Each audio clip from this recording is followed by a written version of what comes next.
সুমনা ভাবি আমাকে দেখে বলে উঠল, ভাবি আপনি যেমনটা ভাবছেন তেমন কিছু না। সোহাগ আমার ভাইয়ের মতো, আমাকে ভাবি ডাকে।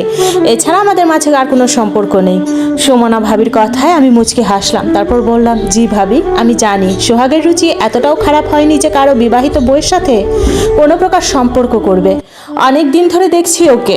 সোহাগের আমাকে ভালো না লাগলে আমি অবিবাহিত কোনো মেয়ের সাথে আবারও সোহাগের বিয়ে দিব। আপনি চিন্তা করবেন না এসব নিয়ে, আমি কিছুই মনে করিনি।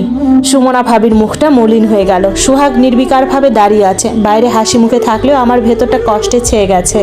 তবুও নিজেকে সামলে দাঁড়িয়ে আছি। একান্ত আপন লোক ছাড়া কাউকে নিজের দুর্বলতা দেখাতে নেই, তাহলে আরো বেশি করে আঘাত করে।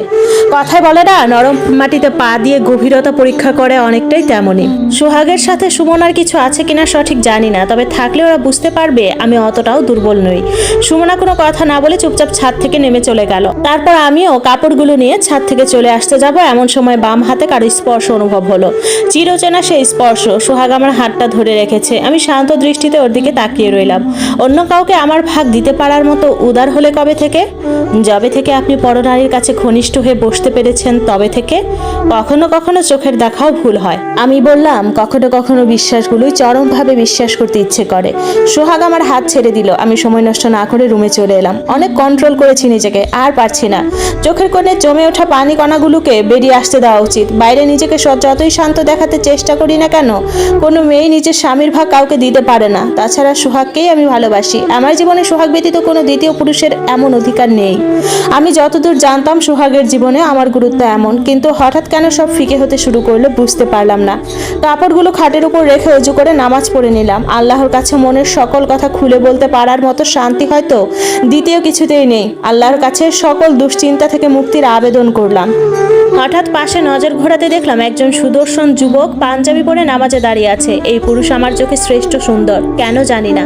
হয়তো অনেক ভালোবাসি বলে, নয়তো অন্য কিছু। তবে একজন জীবনসঙ্গীর মাঝে সীমাবদ্ধ থাকার আত্মতৃপ্তি উপলব্ধি করার মতো অনুভূতি সকলের থাকে না।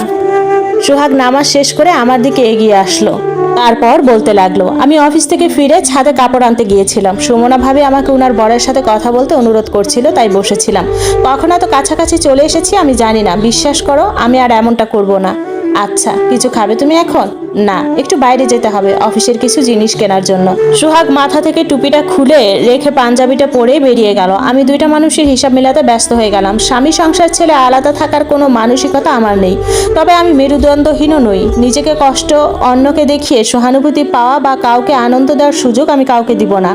রান্নাঘরে আমার মোবাইল বেজে চলেছে। এখন কে কল দিতে পারে? তড়িঘড়ি করে রান্নাঘরে গিয়ে মোবাইলটা নিয়ে এলাম। শাশুড়ি মায়ের কল। ওনার সাথে আমার রোজই কথা হয়।